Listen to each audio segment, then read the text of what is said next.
I was born into luxury, but not into love. My father, a respected and feared businessman, led a structured, public, controlled life. And yet, I was the child no one was supposed to see. I grew up in the same house as his two legitimate sons, Thomas and Edward. Same roof, same meals, same private school, but never the same place.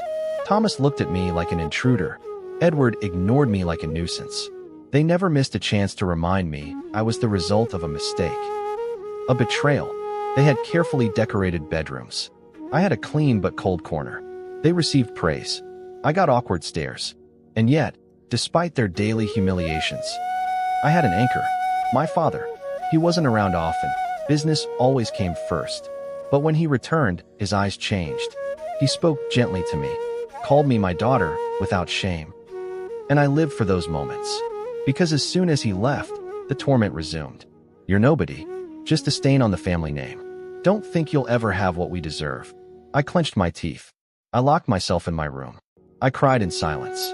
But in that silence, I understood something. While they lived off their name, I would build mine. I understood early on that to survive, I had to be strong. Not loud, not rebellious, just strong. So I found refuge where they couldn't reach me. Work. While Thomas hung out with friends, while Edward spent our father's money. I studied. I read. I learned. I educated myself. I asked the staff questions, observed financials, listened to meetings in secret. I wrote everything down. I remembered everything. That was my quiet revenge, my way to exist. People looked at me strangely at first, a teenager talking about profits. But soon, some began to respect me. One accountant lent me his old textbooks. One assistant told me, "You're going places." It was the first time someone said that to me. And that day, I smiled. Not because I believed it yet, but because I wanted to believe. Whenever my father came home, I showed him my progress. I made him read my reports, my ideas. And he looked at me with pride. "You're brilliant, you know." Those words, I held on to like a talisman. While my brothers wasted time, I built the future. Silently, without complaint. I didn't have their full name, but I would have a full success. One day, at just 21, I realized it was time. Time to create something of my own. To prove I wasn't just a hidden child. I had saved every cent I got, every gift from my father. I refused luxury clothes just to save more. My brothers mocked me. "You live like you're poor." But I was building. I launched my first online business. Small, discreet, but ambitious. I sold sustainable, locally made accessories. I had done research on demand, marketing. I planned everything. At first, I got 2 orders a week, then 10, then 50. I packed everything myself in my bedroom, while my brothers slept till noon. I worked. When I passed 10,000 euros in revenue, I knew I could dream bigger.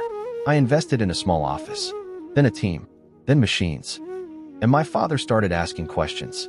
"You do all this on your own?" "Yes, Dad, all on my own." He was speechless. His eyes lit up. And for the first time, I saw admiration. But I was only getting started. It wasn't fortune I was chasing. It was legitimacy and peace. As my business grew, the tension in the house thickened. My brothers didn't understand. They couldn't believe the bastard was becoming a known name. I didn't brag. I didn't flaunt.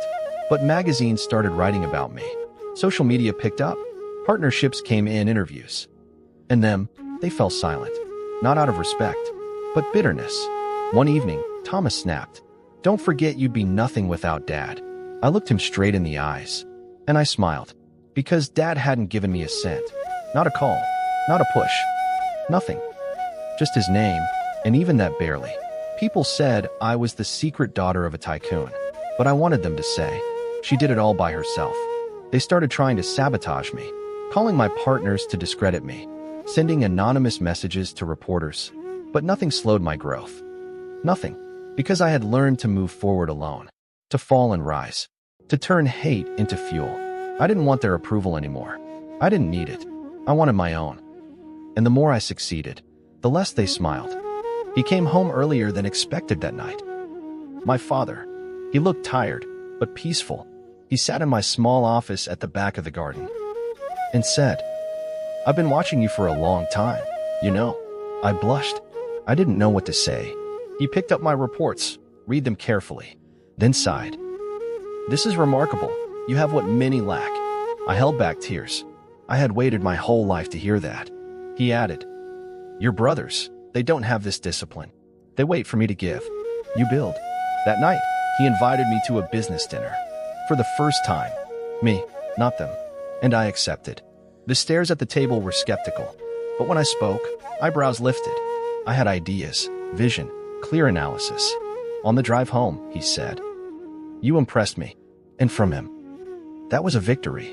A seed had been planted.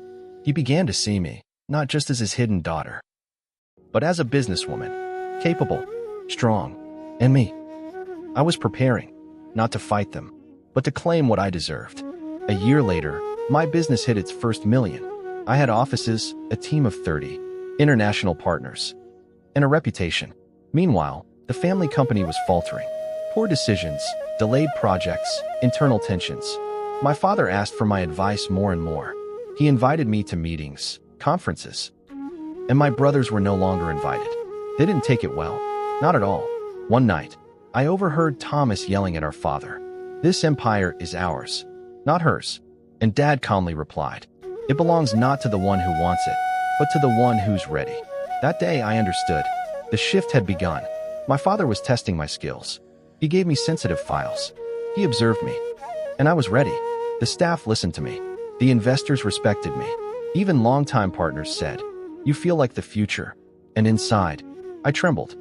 Not from fear, from emotion, because everything I had endured, all that scorn, all those tears, I was turning them into power. Rumors started circulating. People whispered that my father would choose me, but no one believed it fully. Not because I wasn't worthy, but because I was the outsider. My brothers laughed. Don't worry. Dad's just playing games. They were so confident, so blind. I stayed silent. I worked twice as hard. While they partied, I negotiated deals. While they slept in, I presented in Tokyo via video call. Every step was deliberate, and my father watched.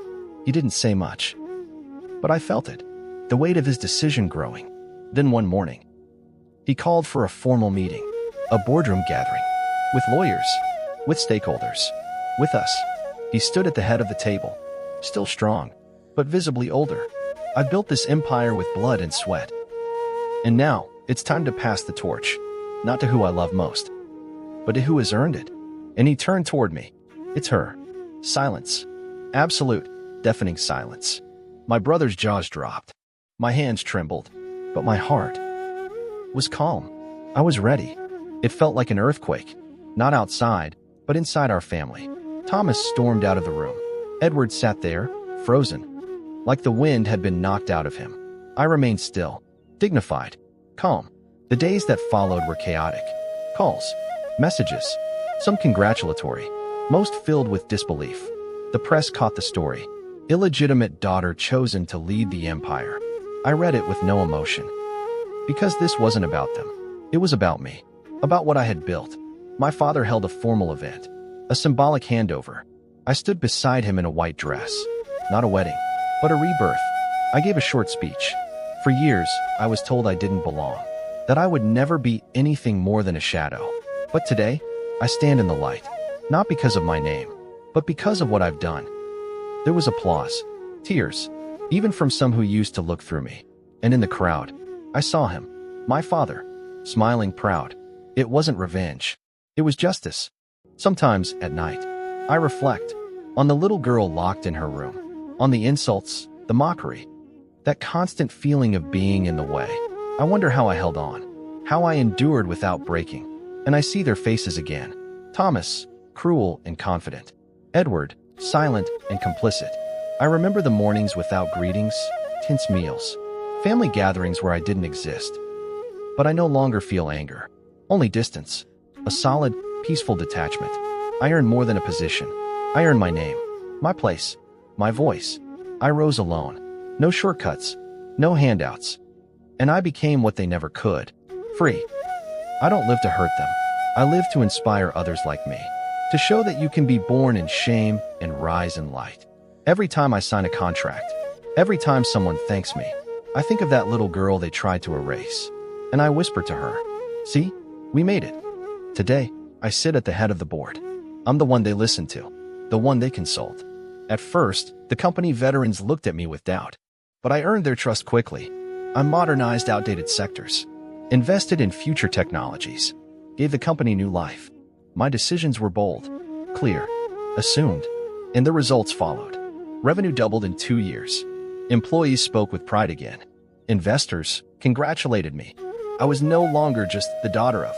I had become a name, a reference, sometimes even a symbol. My brothers never asked to return. Thomas tried to start up abroad. It failed. Edward lives off what little inheritance remains. And me, I don't hate them. I no longer search for them. I leave them in the past, because I've learned that true revenge is not anger, not destruction. It's indifference and rising higher. The day my brothers feared, and I silently hoped for, finally came. My father called a family meeting, a real one, with lawyers, with board members, and us, his 3 children. The tension in the room was suffocating. Thomas and Edward laughed nervously, trying to mask their fear. I said nothing. Like the calm before a storm, Dad stood up, proud, composed, but tired. He began by recounting his journey, how he built this empire from scratch. Then he spoke about the future. I've decided who will take over, the one who will carry this company forward, the one who truly loves it. All eyes turned to me. My heart pounded so loud I could hear it. And that person is her. He turned toward me, slowly, deliberately. Me. Thomas and Edward froze. Not a word, not a breath. She's proven herself. She did it alone. Never asked me for anything. A cold silence. Then Thomas jumped to his feet.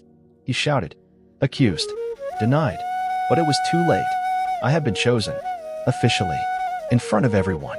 The heir, the child they tried to erase, became the face of the empire. The news hit like a thunderclap. In the press, in the business world, but above all, within our home. Thomas left the country, furious, humiliated. Edward withdrew into silence. They no longer spoke to me. Their friends avoided me. Some family members looked at me with disgust. Others with surprise. But all with respect. My father officially handed over the reins at a gala. He gave a powerful, moving speech, and I wore a white dress, a symbol of rebirth. When I got on stage to thank everyone, my hands trembled, but my voice was steady. I was told for years that I didn't belong, that I'd never deserve this place. But today, I'm here, and I'll keep building, not out of revenge, but out of love for the work and the name I carry. The audience applauded. They stood, and in the crowd, I found one gaze. My father's. Proud, emotional. That was my victory, not one of hatred, one of merit, and deep down, I didn't steal their place. I simply made my own, through strength, through silence, through excellence. Sometimes, at night, I look back at the little girl locked away in her room, at the insults, the humiliation, that feeling of never being enough. I wonder how I made it through, how I stayed strong without breaking. And I see their faces again. Thomas, smug and cruel. Edward, silent and spineless. I remember mornings with no greetings, awkward meals. Family celebrations where I was invisible. But I don't feel anger anymore. Just distance. A calm, unshakable detachment. I gained more than a title. I gained my identity, my space, my voice. I rose alone. No shortcuts, no favors. And I became what they could never be. Free. I don't live to hurt them. I live to show others like me that you can be born from shame and rise in delight. Each time I sign a contract, each time someone thanks me, I think of the little girl they tried to erase, and I whisper to her, see, we did it. Today, I sit at the head of the board. I'm the one they consult, the one they trust. At first, veteran employees looked at me with doubt, but I earned their confidence. I revived aging departments, invested in innovation, gave the company its soul back. My decisions were bold, strategic, respected, and the results followed. Profits doubled in 2 years. Employees regained pride. Investors praised my leadership. I was no longer just the hidden daughter. I had become a name, a leader, a symbol, even. My brothers never tried to return. Thomas started a business abroad. It failed. Edward lives off what's left of his inheritance. As for me, I feel no hate. I no longer search for them. I've left them behind because I've learned the best revenge isn't bitterness, isn't destruction, it's indifference, and rising far, far above. I live in a house that's mine, surrounded by people who chose me and whom I chose. I'm loved, heard, respected, not for my name, but for who I am. My father is retired now. We often have lunch together. He talks about the past, and sometimes he apologizes. I should have never left you alone so often. And I tell him, you gave me what mattered most, your trust. He smiles, a peaceful, proud smile. Today, I mentor young girls from difficult backgrounds. I share my story. I tell them their past does not define them, that they can write their own legacy. And every day, I keep building, not to prove anything anymore, but because it's who I've become. I was born in silence, raised in rejection, but today, I speak, and my voice echoes. I'm the child they tried to erase, the one who survived, the one who won.